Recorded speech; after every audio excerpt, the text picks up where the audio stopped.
구독자 여러분 안녕하세요. 공인중개사 이승주TV의 사당동 공인중개사 이승주입니다. 이번 영상은요, 아파트에서 타워형과 판상형 크게 두 가지로 많이 구분을 하시죠. 물론 최근에는 이제 건축 구조들을 혼합형이라고 해서 이 두 가지 형태를 혼합해서 구축하는 형태도 많이 있는데요. 판상형과 타워형 이 두 가지 정의와 차이점, 장단점을 간단하게 짚어보도록 하겠습니다. 서두에 말씀드리면 어떤 구조가 더 좋다고 할 수는 없어요. 하지만 통념상 그리고 많은 분들이 사시면서 선호하는, 일반적으로 좀 좋다고 인식이 박혀있는 것들이 판상형이 좋다고 이야기를 했었죠. 그리고 이제 최근에는 다양한 건축 구조를 선호하는 분들은 또 선택할 수 있는 폭이 넓어져서 이런 타워형을 또 선호하시기도 하는데요. 그러면 정의부터, 제가 지금 말씀을 간단히 드린 것 같은데 정의와 장단점을 한번 하나씩 보도록 하겠습니다. 자, 먼저 첫 번째 정의입니다. 타워형부터 설명을 드릴 겁니다. 타워형은요, 사생활 보호를 위해서 각 동마다 엇갈린 구조와 형태를 갖고 있고요. 말 그대로 타워 형태로 올라가는 형이라서 타워형이라고 그냥 일반적으로 이야기를 합니다. 자, 또한 거실과 부엌이 경계가 모호한 경우들이 많이 있어요. 이렇게 타워 형태로 올라간 그 내부의 구조는 방금 설명드린 그런 형태들을 많이 띠고 있다라고 해서 타워형이다라고 설명드리고요. 그 다음 판상형은요, 쉽게 생각하시면 일자로 쭉 이렇게 뻗은 느낌의 직선으로 판판하다 생각하시면 돼요. 그래서 판상형이다 라고 생각하시면 이해가 편하고요. 구축 아파트들, 특히 90년대에 주로 지은 아파트들이 판상형 느낌을 많이 띠고 있습니다. 탁 트이고 시원한 느낌을 받기도 하겠죠. 그렇기 때문에. 그래서 이 판상형은 80년대에서 90년도 아파트들의 일반적인 그리고 보편적인 건축 형태라고 보시면 되는데요. 그래서 이제 남향 구조로 남향을 바라보게끔 거실이 주로 그렇게 구축이 되어 있고 일자형의 배치 형태를 가진 보편적인 평면도라고 보시면 됩니다. 정의와 더불어서 특징을 좀 설명드리면, 당시에 기술력이 지금만큼 뛰어나지 못했을 거잖아요. 아파트들이 막 도입되고 이제 많이 짓는 시기였기 때문에. 그래서 좀 구조가 단순한 부분들이 있어요. 그래서 평면도가 되게 단순하기도 하고요. 설계 기술력 또한 다양하지 못했기 때문에 또 더더욱 남향을 선호하는 우리나라의 특징상 판상형으로 지은 구조들이 구축 아파트들은 많이 있죠. 베이라고 하죠. 이렇게 남향을 바라보는 이 창들, 그래서 창을 안방이랑 거실만 바라보고 있으면 2베이라고 하고, 작은 방까지 바라보고 있으면 3베이, 요즘에는 4베이는 당연히 많이 나오고 5베이까지 특징적으로 나오기도 합니다. 2베이냐 3베이냐 4베이냐는 창이 남향을 바라보고 있는 것이 2군데냐 3군데냐 4군데냐 이렇게 나눠진다라고 보시면 됩니다. 형태 자체가 복잡하지 않고 단순하다고 말씀드렸잖아요. 이 부분이 가장 큰 특징인데요. 직사각형 혹은 정사각형 형태의 평면도를 많이 가지고 있습니다. 형태가 단순하고 각이적이기 때문에 발코니 확장을 주로 많이 하죠. 그래서 발코니가 확장된 집인지 아닌지, 베란다가 어떻게 되어 있는지를 판단하기도 합니다. 자, 다음 이제 두 번째 들어갈게요. 장점부터 설명을 드리겠습니다. 먼저 타워형부터 설명을 드릴게요. 장점이라면 독창적인 설계도에 따라서 다양한 형태들이 있기 때문에 취사 선택할 수 있는 장점이 있겠죠. 우리가 분양을 받을 때 혹은 집을 매수할 때 어떤 형태의 타워형 구조로 매수를 할지를 고민할 수 있는 선택지가 좀 많다라는 부분이 있고, 또 세련되고 독창적인 부분이 있기 때문에 천편일률적인 걸 싫어하시는 분들은, 이렇게 선택지가 많은 걸 원하시는 분들은 공간을 자신만의 형태로 창조해서 구분을 지을 수 있기 때문에 이 부분도 장점이라고 볼 수가 있습니다. 보통 일반적으로 타워형을 짓는 형태는요, 미음자 혹은 Y자 혹은 X자 형태로 많이 짓습니다. 물론 형태는 좀 다양하게 구축을 할 수 있는데 가장 보편적으로는 그렇게 많이 짓고요. 그 다음에 사생활 보장이 많이 돼요. 왜냐하면 동간격이 요즘엔 좁고 대지를 넓게 확보하기가 어려운 경우들이 많잖아요. 그러다 보니까 이제 사생활을 보호하려면 블라인드나 커튼을 치는 경우들이 많은데, 창문을 통해서 보지 못하게끔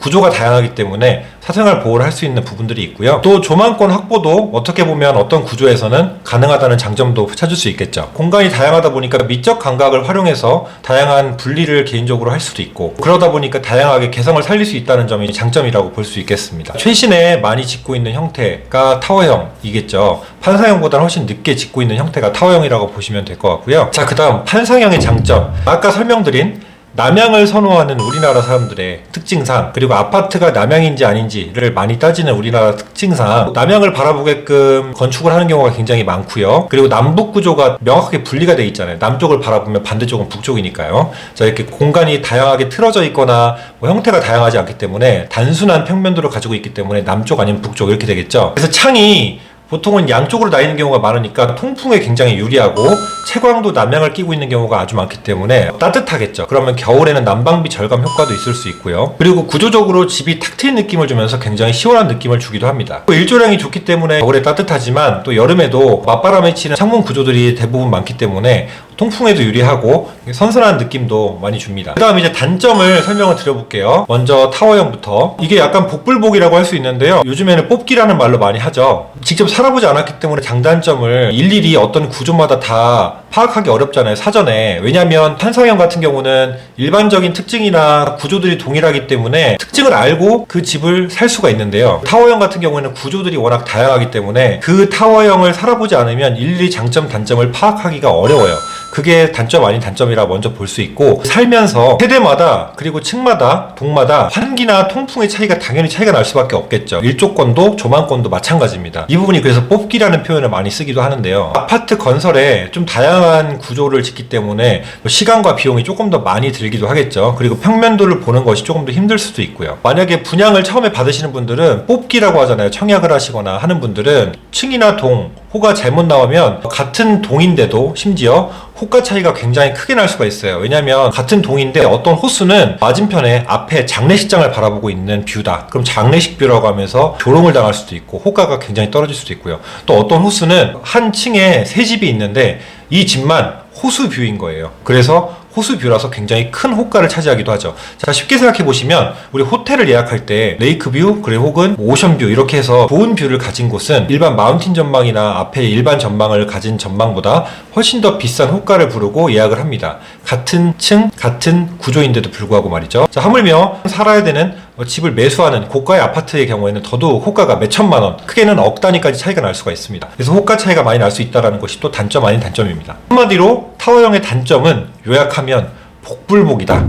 다채롭기 때문에 이게 또 독이 될 수 있다라고 생각하시면 될 것 같습니다. 자, 판상형의 단점을 한번 보면요. 사생활 보장이 조금 덜 보호가 될 수 있겠죠. 왜냐하면 밖에서 봤을 때 다 통일되게 이렇게 쭉 보이잖아요. 그러니까 무조건 블라인드를 쳐야 돼요. 밖에서 보면 다 보이죠. 판상형으로 일자로 지었을 때 만약에 근처에 다른 건물이 일자로 쭉 올라오면 모든 호수가 일조권 뿐만 아니라 조망권까지 침해를 받습니다. 그래서 실질적으로 판상형 아파트에 남향을 끼고 앞쪽을 보고 있는 이런 아파트들에서 이 앞 건물에 실제로 조망이 좋았다가 뭐가 올라온다 그러면 되게 단체로 막 플랜카드로 준공 반대, 건설 반대, 조망권을 보호해라, 책임져라 이런 식으로 플랜카드를 혹은 데모를 시위를 하시는 분들도 적지 않게 제 기억에도 남아 있습니다. 이런 부분들이 판상형 아파트들의 또 획일적인 특징이라고 볼 수가 있고요. 또 아까 획일화된 구조라고 했잖아요. 그러니까 단조로워요. 선택지가 없다는 것이 또 장점의 반대로 단점이라고 볼 수 있겠죠. 또 조망이, 이 부분은 사실 타워형의 단점도 비슷한데요. 조망을 모든 호수가 누릴 수가 없을 수 있어요. 왜냐면 아까처럼 높은 건물이 안 올라오더라도 작은 건물, 낮은 건물이 들어오더라도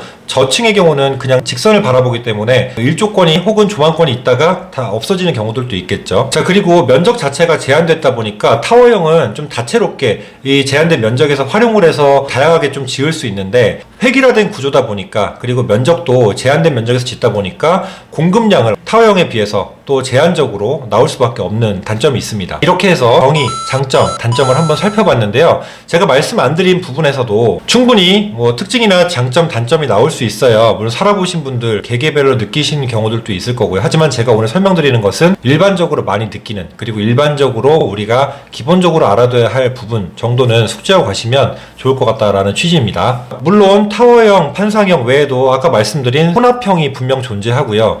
또 다양한 건축 구조들이 이제 앞으로 나올 거기 때문에 타워형, 판상형으로만 국한 지을 수는 없지만 일반적으로 우리가 지금 현재 살아가는 이 구조에서는 가장 일반적이고, 여러분들께서 이 구분을 해놓으실 수 있다면 A타입, B타입, C타입 이렇게 다양하게 있는데, 이 구조는 판상형이에요, 타워형이에요?